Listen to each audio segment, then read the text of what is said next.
Hello, Year 10. This is a new Year 10 video aimed at those people who have just started GCSE music. We're going to start with the hardest piece there is. So you're going to feel there's a lot of new words, a lot of new ideas, and a huge amount to remember about music that is really difficult to understand. That's what you're going to feel to start with. So why am I doing that to you when I haven't even met you yet? The reason is, if we start with the hardest piece, you'll get a chance to redo it again in Year 11 when your understanding has increased a huge amount. So the stuff that you don't get today and the stuff you don't get over the next 6 weeks about this piece, this is the Bach that is one of the 8 pieces that we're going to study, is okay because I'm just breaking the ice with you and showing you some of the terms that we're going to use. So over the next few videos, you're going to understand how to use accurate language, what we call terminology, and how to make sure that you keep that language stuck in the right areas. So if you think of a box of words all about melody and a box of words all about rhythm, we've done some of this in Year 9. You know that we've described rhythm as arch-shaped and rising or ascending or descending or falling, or moving by step or moving by leap. So it's no different to any of that stuff, but we start to use more of those terms. But there's a bigger picture now, and the bigger picture is that we understand these terms because we understand how the composers use those tricks. And we have a term for tricks in music, and that's called devices. So the word devices isn't complicated, it isn't hard to get your head around. It is just a posh word for saying what is going on. What has the composer chosen to do that makes his piece effective? What device are they using? So the device in drama could be that we're going to have someone reading a letter out, and that's the way you find out how the story is progressing in the film. They read a letter out. So that's dramatic device, and we have the same thing in music. We're going to be looking at melody today, and I'm going to be reminding you of some of the terms and how many different ways there are of saying the same thing, in effect. So I've already used the word melody, and all of the words I'm going to use now are melody words. So I'm going to use the word tune. Now that's not a word that we would actually use very much in music. We don't talk about the tune. You know it's a different word for melody, but we're hardly going to use the word tune at all. I might use it in talking to you, but it's not a technical word. Motif is a big melody word, okay? And that just means a tiny, tiny chunk of a melody. So this melody, which I'm going to play on the piano for you in a minute and talk you through the whole of this melody, because this is incredibly important. In fact, the whole of the piece of the Bach is built on this first melody.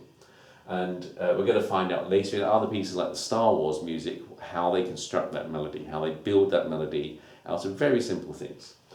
So this melody that goes ba-bum-ba-dee-da-da-da-dee-dum, just forget about that for now, it starts with a motif. And the motif here is that motif, and then we have another motif.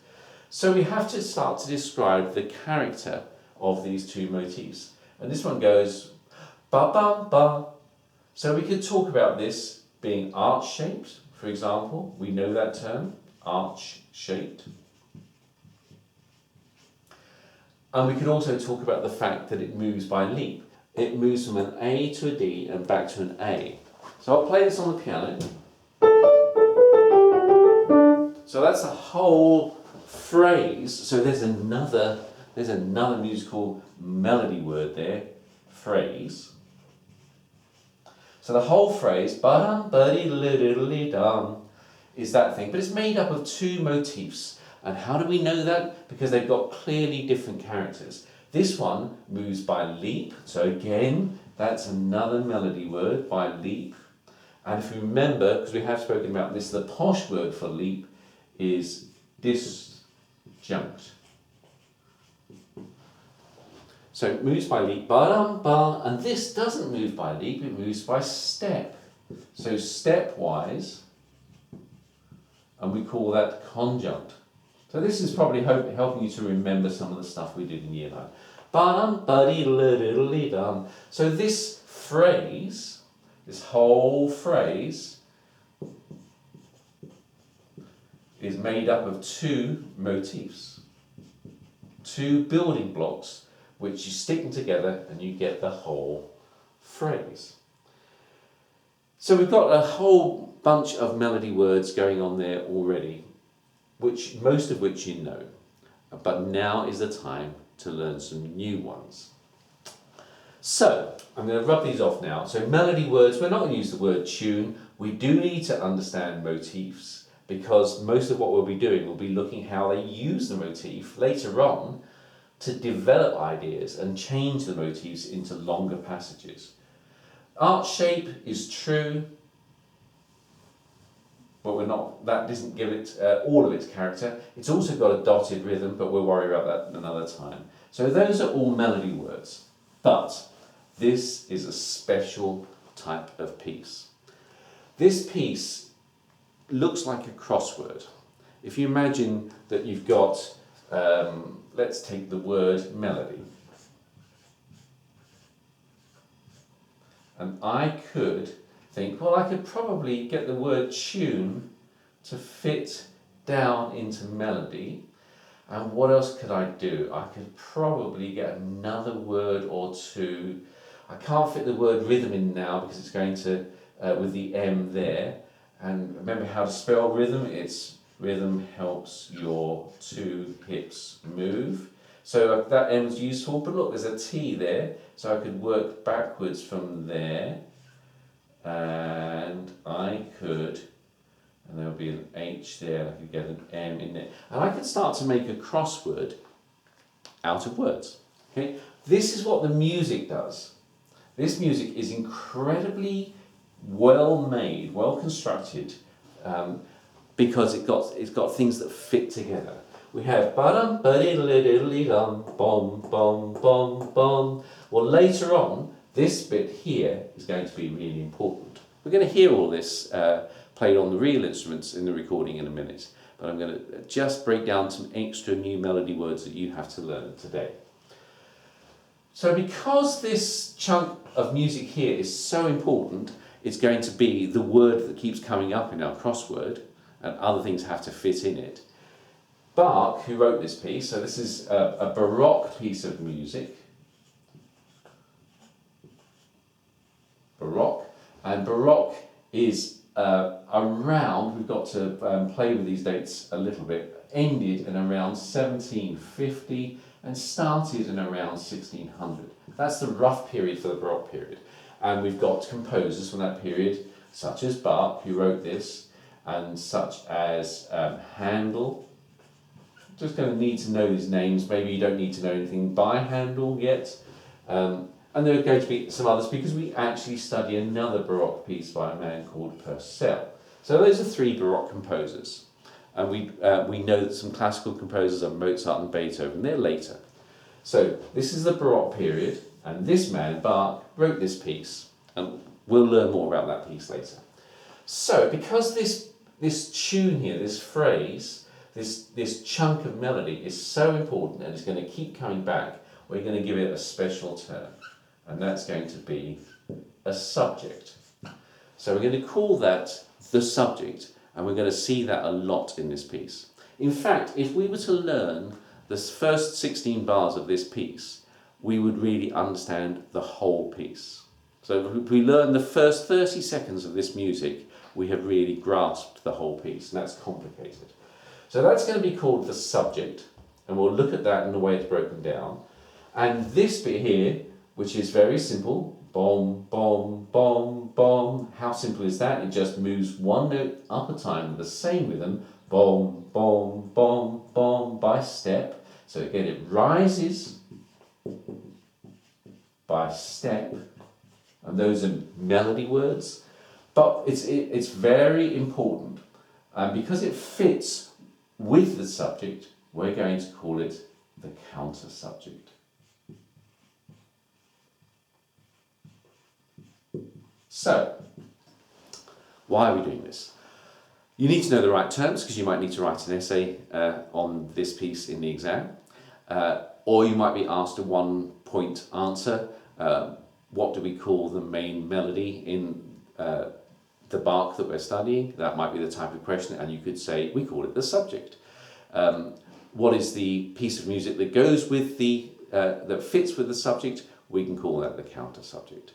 And there is one more important fact about this opening, and that is that we have another piece of music which is exactly the same as this, exactly the same music, but shifted up into another key.